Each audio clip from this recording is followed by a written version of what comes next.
বলছি আমি এত কথা বলবেন না, একদম একদম মাথা দিয়ে ছুটে ফেলবো। আমাকে আপনি না বলবো লাগছে, কেন আপনি এরকম কথা বলবেন? কেন বলবেন এই কথা?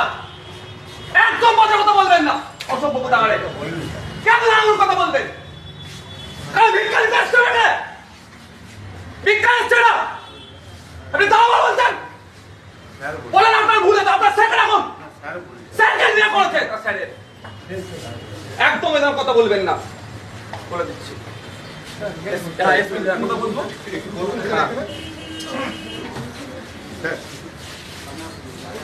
বসুন।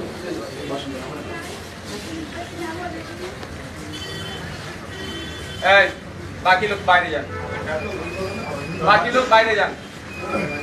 মিডিয়া আমাদের বিস্তর আলোচনা হয়েছে। যারা মূল কালপিট তাদের প্রত্যেককে গ্রেফতার করতে হবে, সর্বোচ্চ শাস্তির ব্যবস্থা করতে হবে, সেই বিষয়ে আলোচনা হয়েছে।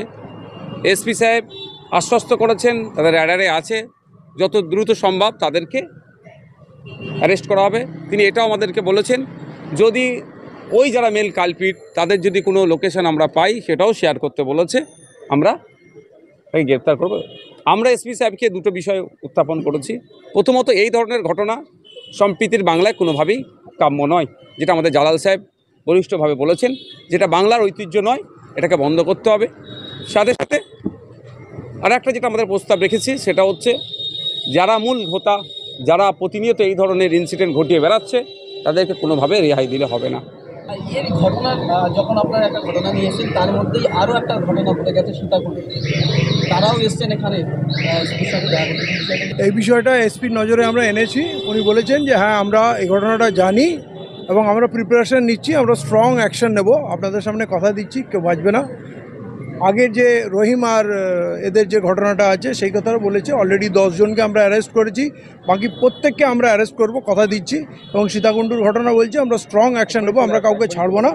আমরা খালি এইটা ওনাকে বলেছি যে একটার পর একটা ঘটনা ঘটে চলেছে, ইন্টেলিজেন্সকে আপনারা অ্যাক্টিভ করুন, কাতা কোথায় কী পরিকল্পনা করছে। সাধারণ মানুষ, কোনো জাতি ধর্মের মানুষ হিংসা চায় না, শান্তিতে থাকতে চায়।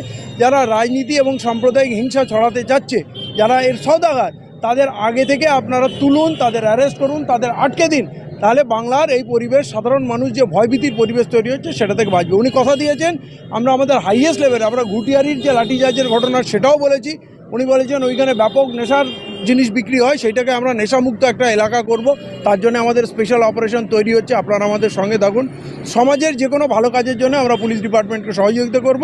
এবং উনি আমাদের সম্পূর্ণ আস্থা দিয়েছে, যতগুলো একটা স্কুল যে বন্ধ করে দেওয়া হচ্ছে যেখানে বলা হচ্ছে মুসলিম কাওরা বাগদি কারো ছেলে পড়বে না, বলছে ওটাও আমি টেক আপ করছি, আমাকে কমপ্লেন দিন, আমি দায়িত্ব নিচ্ছি, আমি সেটাকে সলভ করব। এবং যে কোনো প্রবলেম আমাদের কাছে আনবেন, আমাদের কাছে অথেন্টিক খবর আসলে আমরা করব, কিন্তু বহু ফেক নিউজ চলে, সেইটা অনেক সময় সমাজের বিভ্রান্তি ছড়াচ্ছে।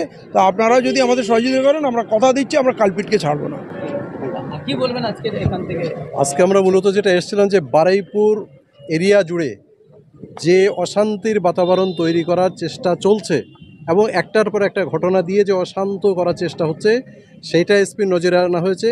এবং এজন্য যদি আমাদের যারা রাজনৈতিক দলে আমাদের যে সহযোগিতা লাগবে সেই সহযোগিতা আমরা করব, কিন্তু আপনারা নিষ্ঠার সাথে এই যারা অশান্তি তৈরি করছে সেই মেন কালপিটদের ধরে এবং যাদের ছত্রছায়া তারা করছে তাদেরকে সামনে নিয়ে এসে দৃষ্টান্তমূলক শাস্তির ব্যবস্থা করতে হবে, এবং যাতে বারুইপুরে এই ধরনের কোনো ঘটনা আগামী দিনে ঘটাতে কেউ সাহস না পায়।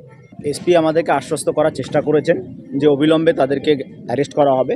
আমরাও আমাদের পক্ষ থেকে এসপি সাহেবকে বলে দিয়েছি যে যদি অবিলম্বে যারা মূল অপরাধী, আসল অপরাধী, তারা যদি অ্যারেস্ট না হয়, আজকে আমরা শুধুমাত্র 5 জন এসেছি, এরপরে আর 5 জন আসবো না, আমরা লোকজন নিয়ে আসবো, অবিলম্বে অ্যারেস্ট করতে হবে।